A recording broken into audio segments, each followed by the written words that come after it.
Discovery in basic divorces is usually limited to two main procedures.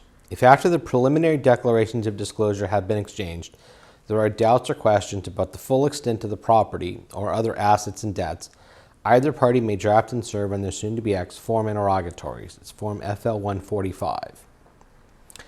This is a two-page judicial counsel form that is designed to lead to discovery of information that is relevant in a divorce trial.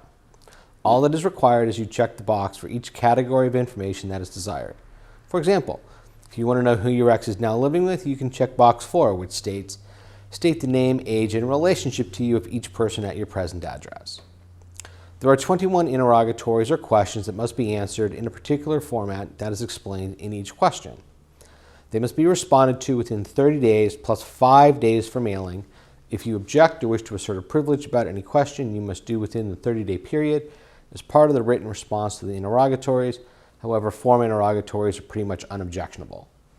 Any documents that are identified as responsive to an interrogatory need to be attached to the responses. Serve the form interrogatories on the other side with a proof of service that is properly dated so that you can begin to count the days when they will have to respond. The responding party has 30 days plus 5 days for mailing from the date you mailed to the other side. Request for production of documents. This is not a judicial form. If there are additional documents that you know you want the other side to produce, you can draft and serve on them a request for production of documents, often referred to as RFPs.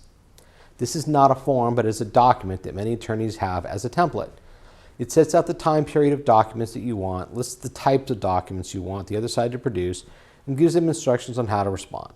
Many examples are available online, but remember that the California codes are very specific on what and how you ask for information, and you should speak with an attorney to review any document that you are creating on your own to make sure it complies with proper procedures.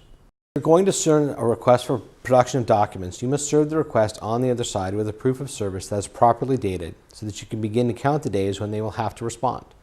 The other side gets 30 days plus 5 days if you mailed it to them for them to respond.